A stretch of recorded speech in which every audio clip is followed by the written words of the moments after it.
তুমি যেটা করতেছো সেটা তো রং করে ফেলতেছো, তুমি এরকম ভিডিও বানাইও না।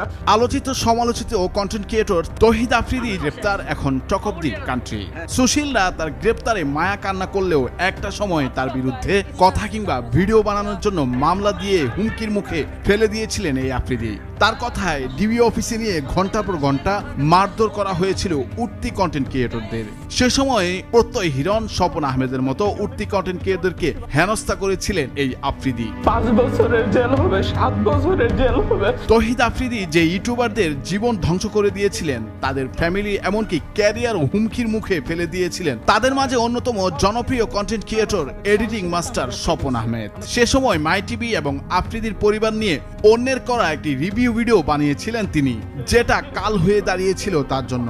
কান্নাকাটি মাপ চেয়েও তৌহিদ আফ্রিদির মন গলাতে পারেননি তিনি, যার জন্য মামলা পর্যন্ত হয়েছিল।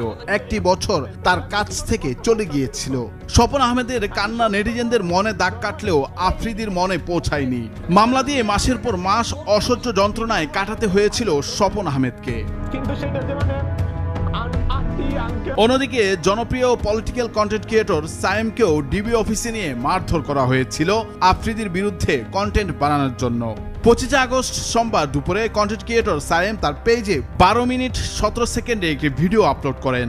ওই ভিডিওতে আফ্রিদি কিভাবে তাকে মেরেছিল এবং তাকে পুলিশ তুলে নিয়ে গিয়েছিল সেই বর্ণনা দেন। তিনি বলেন, আজ থেকে 2.5 বছর আগে আমি তৌহিদ আফ্রিদিকে নিয়ে একটি ভিডিও বানাই। ওই ভিডিওতে আমি কিছু সত্য তুলে ধরি, কিন্তু তা দেখে তৌহিদ আফ্রিদি মেনে নিতে পারেনি। সে সময় সায়েমকে ডিবি অফিসে নেওয়া হয়েছিল। ঘন্টার পর ঘন্টা তাকে মারধর করা হয়েছিল আফ্রিদির কথা অনুসারে। সেদিনের কথা স্মরণ করে সায়েম বলেন, আমি যখন ডিবি অফিসে যাই তখন যাওয়ার সাথে সাথে এক পুলিশ অফিসার আমার হাত পেছন দিয়ে হ্যান্ডকাপ পড়ায়। এরপর এলোপাথারি লাঠি দিয়ে আঘাত করতে থাকে। এক একটি স্থানে 10 থেকে 20টি বাড়ি মারে। আমাকে গুমও করতে চেয়েছিল সেই পুলিশ অফিসার। এখনো আমার নাক দিয়ে মাঝে মাঝে রক্ত ঝরে। এই অন্যায়ের জন্য আমি আল্লাহর কাছে বিচার দিয়েছিলাম।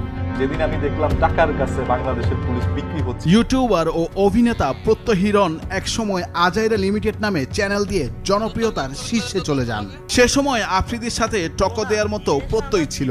ধারণা করা হয় প্রত্যয়ের গ্রেপ্তারের পিছনে আফ্রিদির হাত ছিল।